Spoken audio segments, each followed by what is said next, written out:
Good afternoon. I'm going to call this meeting to order. This is a special meeting of the Building and Finance Subcommittee. It's a remote meeting. Today is Wednesday, May 4th, 2022. The time is 5:00 p.m. We are meeting here as a subcommittee in person at the Gloucester High School located at 32 Leslie O. Johnson Road in Gloucester, Mass. This meeting is recorded by video and audio in accordance with state open meeting law pursuant to Chapter 20 of the Acts of 2021. This meeting will be conducted by remote participation. Additionally, all votes taken by the Gloucester School Committee's Budget and Finance Subcommittee during this and future meetings will be by roll call vote. At this meeting, there is no public comment, therefore instructions on how to speak to the subcommittee virtually are not issued. If you'd like to address the Gloucester School Committee, please comment at our regular scheduled full school committee meeting, and the next meeting is scheduled for next Wednesday. So in attendance, we have Maria Puglisi as recording secretary. Say your name. Kath Clancy. Melissa Prince. And Thomas. Gary Frisch. Cody Marshall. Thank you.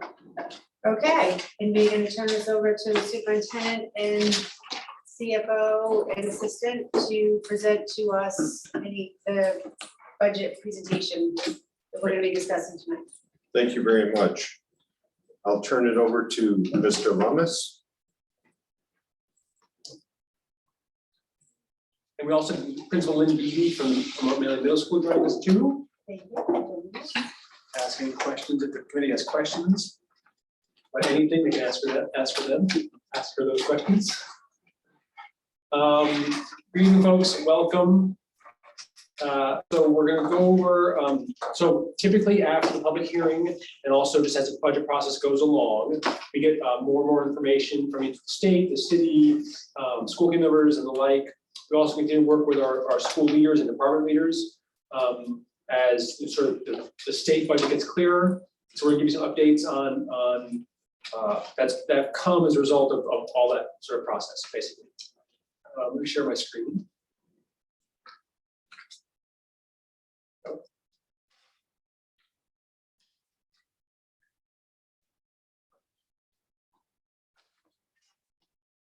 So here's what we're going to go over tonight.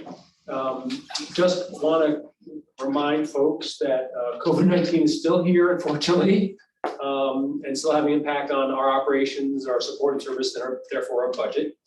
We'll talk about supplementary budget transfer and some changes on that, which we do typically every year, have done recently every year, some budget adjustments based on needs, increasing cost of our educating our highest need students, we can talk some about, and then a possible Chapter 70 local aid increase. That's the territory we're going to cover. We're going to begin at the end at the same place, which is the bottom line amount of the budget does not change, and we're not recommending a change. From the beginning, we were proposing an increase of $1.35 million, which equals 2.96% of the current year's budget. As we've shown you again and again, that's in alignment with recent increases that we've had in the school's budget each year. So COVID challenges and budget impact continue. Really do not know what the impact on data operations will be a month from now, let alone 3 months from now, let alone a year from now. Okay, which is I'm disappointed to say, but it's true. We will have ongoing efforts for intervention and supports and tutoring, summer programs, compensatory services. These are funded through the operating budget as well as grants. So not knowing exactly what those are because they are adjusting and changing. We're going to have to be flexible and working a lot with the federal dollars through ESSER and that sort of thing to do much of that, but not all of it. Definitely know we need the need for additional behavioral support. So one example I'll give in terms of as we look forward, in terms of ESSER, make changes in ESSER. And we're going to add another board certified behavior analyst, BCBA, not BSBA, sorry. Those folks, we have 3 on staff now, are sort of really, really important support to staff, teachers, paraprofessionals, principals. They've got really extraordinary training and experience on supporting kids with behavioral needs. And this year, 3 of them, Maureen, Micho, Kim Anderson, and Brianna Dwyer, have just been a huge help on many levels. Ultimately directly to students, but supporting their staff especially. Some of the most difficult, most challenging, biggest challenges we have. And there are also maybe further increase in special education placements, team processes continue. Specifically, incoming kindergartners who have been in, we're learning more and more about incoming kindergartners who are in private preschools, not in our own preschool. Of course, we know those students very well. And particularly because of the pandemic or not getting early intervention services over the last couple of years, there may be increases in kids with substantial needs who are coming into kindergarten. We're sorting that out now. Okay. So, and all that's, related to the pandemic ultimately. So we're going to talk a little bit now, about the supplementary budget transfer. We've been doing it since 2017. Although we're not quite clear on the origins of that, how it actually happened. I meant to talk to you about that some more stuff. But in terms of who requested it and then how it came about, you're a historian here. That's why I point to you. Okay, but that means you don't have the best memory. Anyway, well, I know. I was trying to compliment you and not call her out. So I did it for you. Sorry. Okay. But essentially, just to, you guys know this, but just to sort of summarize it. We have students who choose to go to district other than ours. Okay, mostly local ones. In some cases, those students then need an out-of-district placement for special education. Okay, and since 2017, we have been actually paying out of our operating budget to the city that amount of dollars. Okay, it varies, and we check that every year, and the school committee approves that transfer. Okay, but essentially, there isn't in the state law any requirement to do that. It's been a request from the city. Okay, this year the city has agreed to end that reimbursement program. Okay, for the upcoming year, and that allows us to apply those dollars to our operating budget. Okay, which is really important this year because there's some real need, which I'll get to in a moment. Okay. We'll talk about a possible Chapter 70 local aid increase, which will offset that in a variety of ways. But at this point, we're able to use those dollars. It doesn't affect the bottom line of our budget, but it does allow us to use those in very specific circumstances that I think will be I'll show you later, which I think will be a big, important additions to the school. Any questions about that? No, I just want to also say that on the city side, this historically was handled like the vocational school, right? They get the charge, and we don't reimburse them for it. So this particular line item gets charged to the city through the state transfers and everything. And for some reason in 2017, they asked us to start reimbursing them for making the transfer to cover this particular line item. Okay. So what that amounts to then for this year is actually a reduction in our expenses, okay, of $467,000, okay, that we're then able to utilize for some really important pieces, okay? And you're going to see that there are ones we've been talking about quite a bit as being important highlights, important steps to be taken. So first of all, at O'Malley Middle School, these budget changes will have a pretty significant impact. We are working towards change. When I say we, Lynn and I have been talking about it at length. She and her team are doing all the work. Okay, so I use the we liberally. Okay, Lynn's teams are working on how do we create smarter classes at O'Malley. Okay, we really want more personal support, also more relationship building. That's easier done in smaller class sizes. This will reduce class sizes. I mean, it'll vary quite a bit, but 4 to 5 students a class in a sense. It also allows us to, in order to do that, get smaller class size, we need to expand our special offerings. Okay. Importantly, Lynn and her team want to do it primarily in physical education, physical activity, and also music as well. Okay. So what's important here is the notion of students, especially in the middle school, having a well-rounded education, but also having more physical activity during the day helps in a lot of ways. Helps their health, helps them develop longer, long life sort of patterns of health. Also helps them in their academic classes. Okay, expending energy in middle school is an important important daily occurrence for lots of reasons. So, but in order to get the smaller class sizes, the way to do it, in terms of the way the schedule and houses are built, they can provide more information for it. It's the specials teachers that allow you to do that. Okay, having integrated into the houses allow you to spread students across more classes instead of 4 or 5 classes, 5 or 6 classes, the same group of students. Can I just ask a question, because I can't stop thinking about it since you said it. Did you say 4 to 5 kids per class? Or Yeah. that's how small the classroom will be? No, from say 28 or 29 to 24, 25, or 25 to 20. That's So what I'm we, thinking, wow, we get down to 4 to 5 Oh my kids per gosh. class, and That I'm thinking, this is incredible. that really changed things. That- Sorry, I couldn't get that thought out of my head until I got Yeah. corrected, thank you. You're reducing it by 4 to 5 students Okay, per class. got it. Can I answer a question? Yes. This is probably the scheduling, financial, but are students still allowed to kind of pick to some degree the specialist class they may, I know it was, kids had the opportunity to choose band, and band was kind of for a year long, and then they wouldn't take other of the specialist classes. So is this giving more students the choice or adding it as a regular rotation?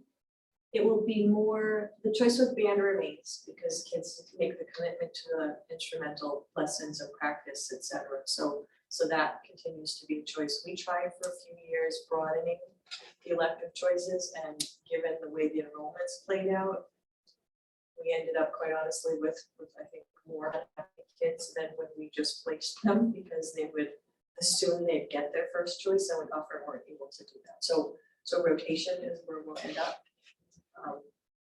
And so the specialist classes now are band, Spanish, music, performing arts. There's not general music currently, so it's There's band not. and band lab, yeah. So, but there is performing arts still. Right, so performing arts, band, Spanish, library and media. Okay.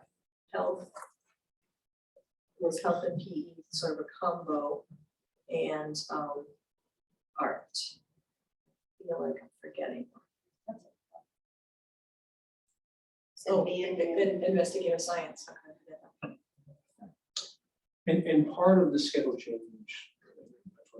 Talk more. Well, no, just about, is that in terms of specials, they'll happen, so right now, they have a short amount of time, a quarter, right?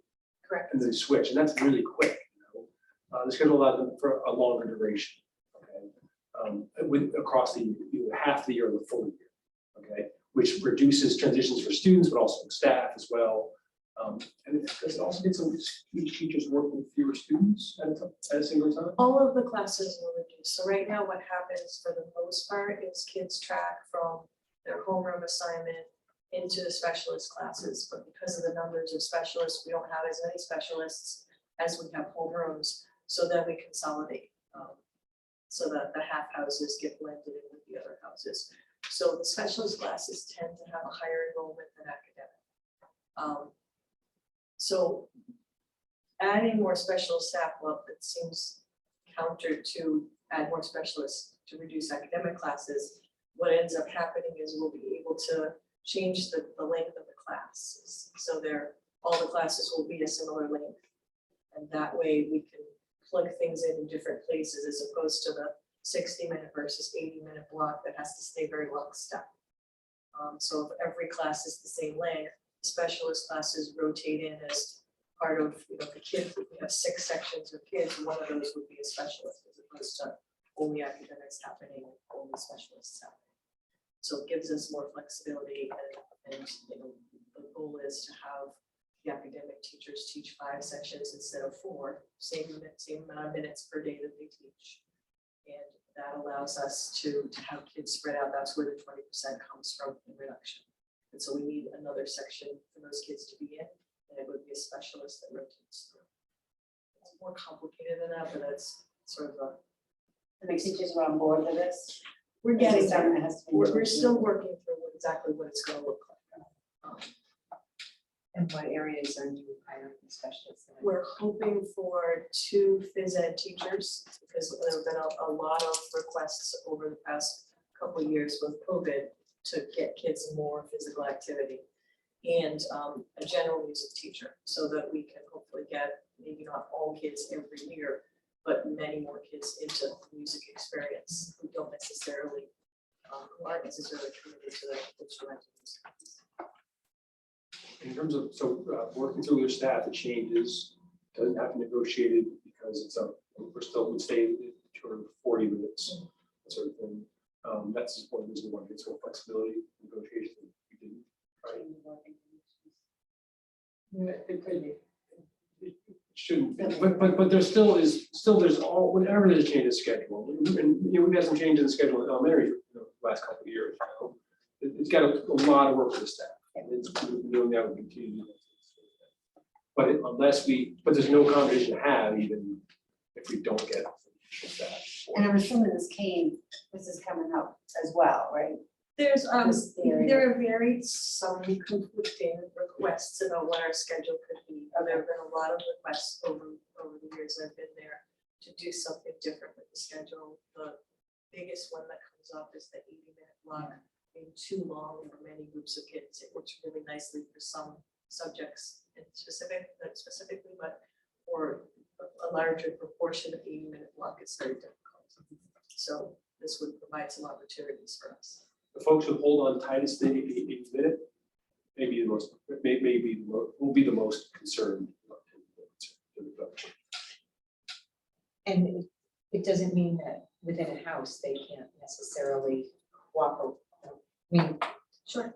Cooperate with each other to Yeah. say, I'd like this group of kids for an extra half an hour this week, and I'll give it back to you next week, or Yes. whatever, like they could. Yeah, they could choose, there'll As a still be house. blocks of time that they could combine. Little more complicated because there's now another person, whoever specialist that the kids might have during that time. But, they cooperate on that now with emerging breaks and things like that. So they surely could do some flexibility with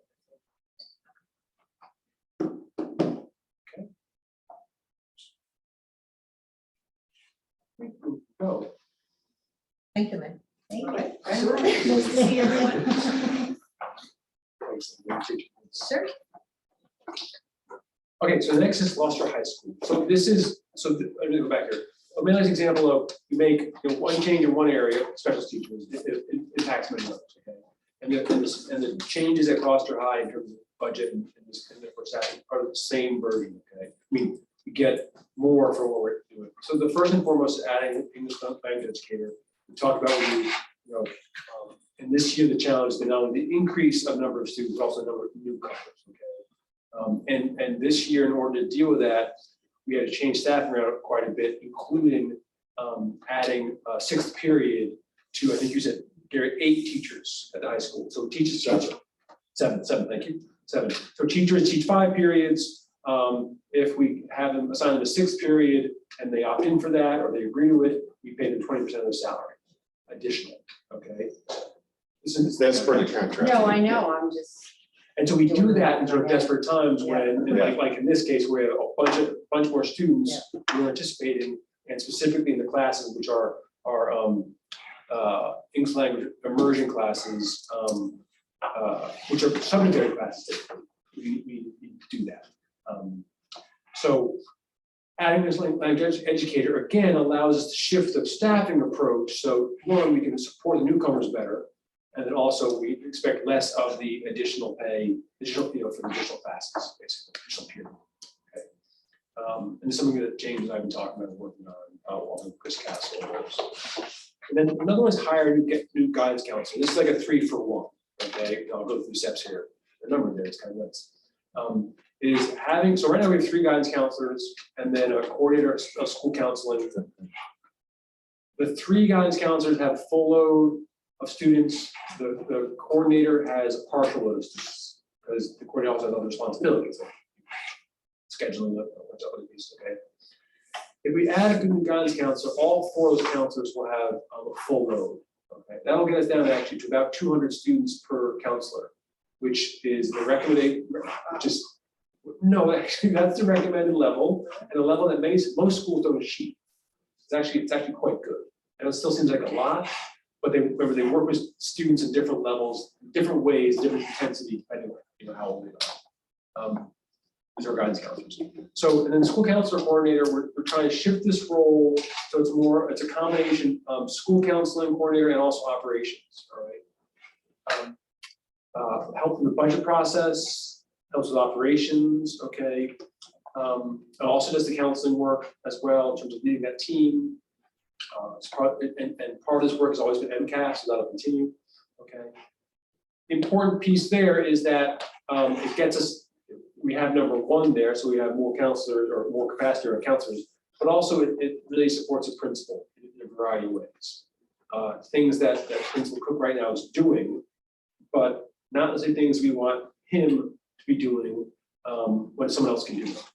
That will allow him to more focus on structural support, supervision, working with program leaders, doing the work he's been leading even through the pandemic on strength and instruction, but he can take it to the next level, basically. It's our ongoing effort to create a team of leaders here. CBTE we're doing for next year. Added Lisa Williams as a special education coordinator just for the high school. Amy Can is still here as well. We have obviously the assistant principals. That team approach is going to be more effective for the long term in terms of ultimately the most important piece, which is increasing engagement and increasing improved instruction. We hired a CBT person yet? We have, we've got a CBT update in a few meetings, but we have someone on board, haven't started yet. She needs to finish her this year out. So we'll do a full update on that, but it's really good. Yeah. Thoughts on this? So this coordinator is gonna morph into something different, and is there a title, a job description, what's gonna need to be created? I think we have both of those. We do. The I's may not be dotted, T's may not be crossed, but we'll change that to work on. Yeah. Does this allow you to have more evaluators? Is this model, we relieve some of that concern in terms of capacity for that particular function? Not really, because the same person who's evaluating the school counselor would do that same work. Okay, so this is a longer conversation, but in terms of improving instruction, curriculum, and engagement at any school, okay. While evaluation is important, it's hugely important. I don't want to mention. What's most important are the systems and structures that we're working with multiple teachers. A program leader working with his or her department, okay. James developing professional development that everyone is participating in, okay, or learn which people are. So this allows for more of those things, which very honestly, I think have a larger, more lasting impact than one-by-one evaluation. So it doesn't really impact the evaluation the way you're asking, it does impact something very important. So this is not an administrator? No, I think, Kat, what you're asking was, are there more, by having Lisa Williams go into the special education coordinator position, by having a CBT director, that's taking load off of the primary evaluators, James, and the two assistant principals, Allison and Chris, and spreading out on more people. So that does exactly that, takes some of the burden off of the three main But this administrators. particular position. This doesn't really do that. Won't be an administrative. Administrative position, but not doing more evaluation. Not doing evaluation. Right, not doing more evaluation. Not doing more than already do. And then the last two, English learner educating contingency.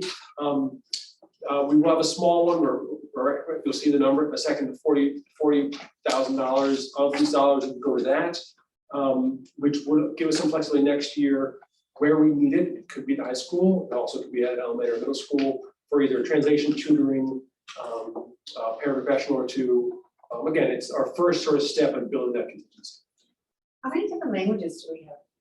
You know? I don't know exactly. I do know that Brazilian Portuguese and Spanish, as we know, are really the vast majority of it. Not much growth yet in other languages this year. That may change as sort of the dislocation around the world. But nothing, there are no other languages that are a significant level for global one. And then so a few other adjustments, there's additional supplies, a few salary adjustments based on bargaining impact, and also stipend increases, that sort of thing. But those are sort of on the sort of the balance of it. Just show here. So these are the dollars around it. Then which another piece of this is the health insurance related to the new employees. And there's, you see the decrease in these supplementary budget transfer for special education, and that allows us to do these positions, these resources.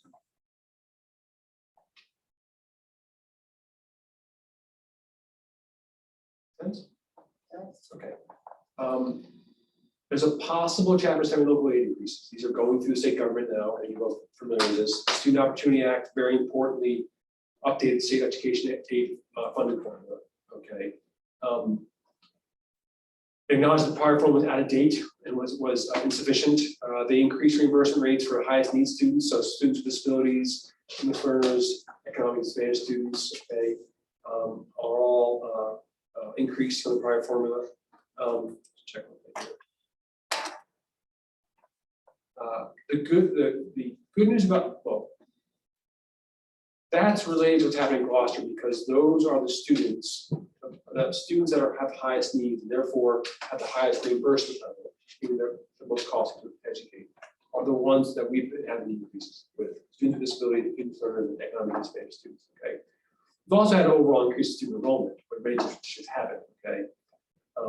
That all of those pieces mean that our costs are increasing, because that we may be getting a Chapter 7 local aid increase as it works through the state budget.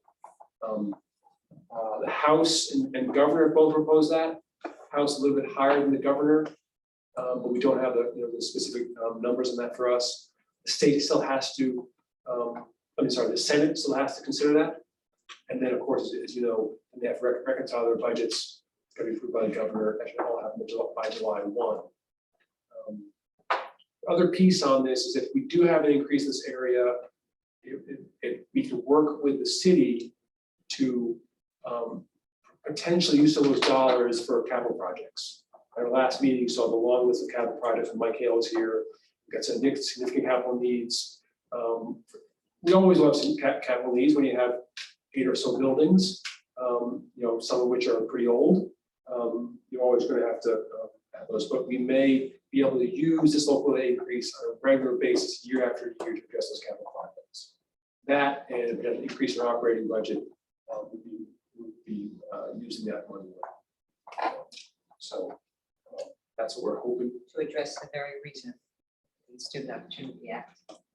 Exactly, right. It's supporting our highest need students, right? And that'll be obviously work we'll continue to do with the city, but it does give us the opportunity to address the operating budget and addressing the student needs, and also our long-term, short-term and long-term capital needs. Okay. But that's all to be, to be determined. First with the state process, and then going up. Okay. The last piece is just was the public hearing budget. And then these are where the changes are that we just discussed, how they impact each place. So the ones that are highlighted have had adjustments. The top three yellow ones increases, and obviously special education decrease because of that transfer. Employee benefits also went up a little bit. Sorry? Employee benefits also increased a bit. Oh, right at the bottom here. Yeah, that 80,000. Good. So we'll highlight that. Make sure it's highlighted for our next meeting. Yeah. Thanks. Thank you, Cody. Mhm. Then all of that, it's the same bottom line, the same dollar increase. That hasn't changed.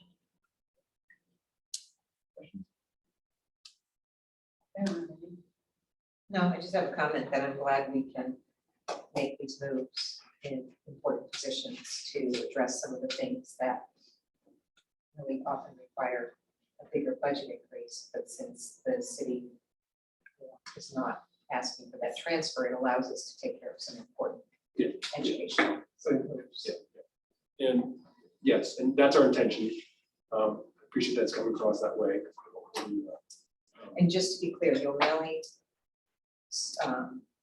driver is both address kids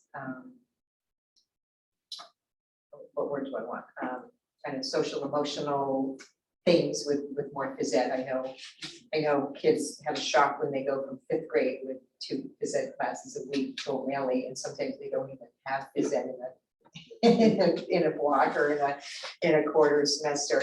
They're like, what? You know, and that will help the academics as well, which is really. I think that's what we're gonna see our biggest impact with this one is at O'Malley, because of the smaller classes. Just the whole package of what's been put forward, I think is gonna make a big impact.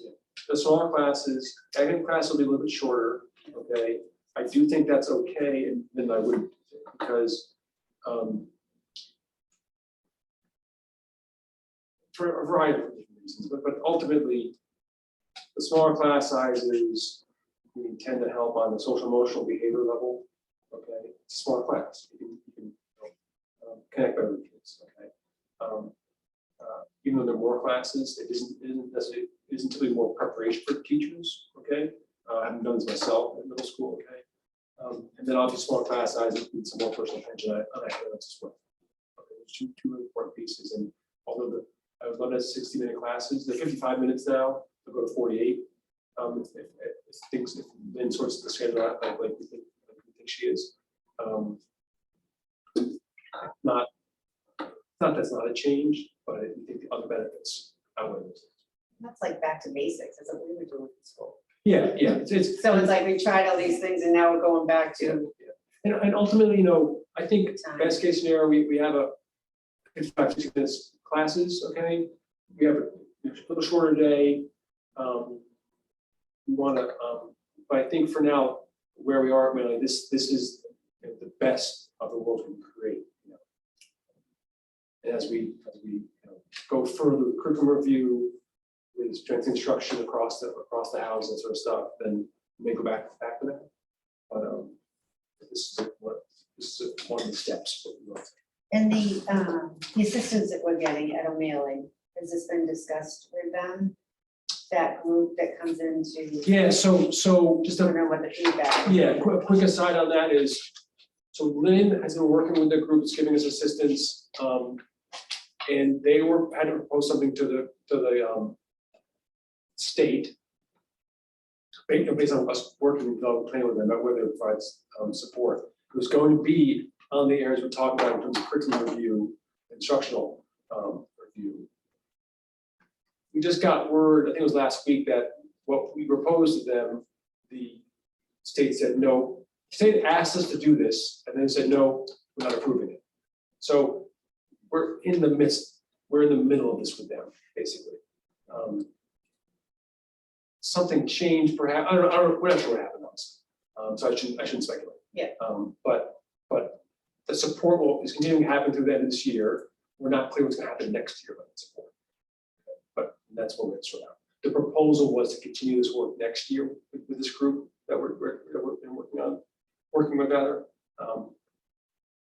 Something changed, we're not sure what it's yet. So it was surprising to us, and that's what you're hearing in my voice is sort of surprise and a little bit confusion, because we haven't got the answer quite yet about what happened to that. We think it's an eternal DESI thing. It wasn't a response to the proposal, but again, sort of. More. Let us know. I also think the changes at the high school are really important and will have good impact as Yeah. well. Particularly, I know I think the guidance office having more counselors and helping kids choose their classes and figure out their path after high school and all that. So it's a really good one. And helping James. Yeah, we're able to hire, if this is approved, we go forward with this plan, then we're able to hire 2 new counselors, one's retiring, and then this new position. And looking for some folks who have real experience on the post-secondary pathways, broad experience with a sort of broad approach on that, but really making sure that we're supporting kids and having them think through their next steps, right from the get-go. So we're getting from 9th grade on to what they are thinking they want to do, even though that might change from 9th to 12th grade. Yeah, right, 3 or 4 times, exactly right. So, but the point is to get them really thinking about it. Yeah, more work to do. Otherwise, on that pack, all the sworn documents, which you're welcome to look through at your leisure. And we'll make sure that the full committee has those as well. All right.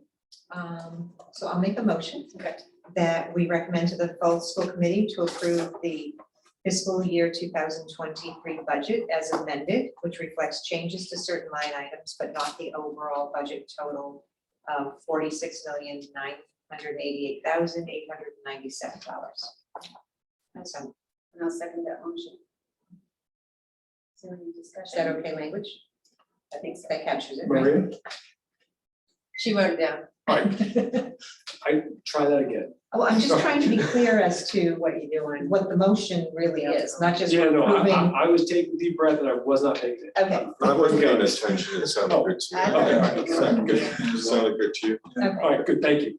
I've got more qualified people around me. There's a lot of information in a motion and it's good. Yeah. Okay, great. Exactly. Good. Thank you, sorry. Any further discussion? Did you want to get the motion again, or are you? No, I trust you guys. Okay. Roll call vote, Maria? Kathy? Yes. And Melissa? Yes. And then we need to make a motion that this is the budget we recommend to be sent to the mayor. So we recommend to the full school committee to approve the budget of $46,988,897 to be forwarded to the mayor and the administration. I'll second that motion. Mayor, the mayor's office, what do we say? I was gonna say mayor and city council, but It's really the mayor. 'cause We then give we it say to it's really the mayor. Yeah. Okay, Any discussion?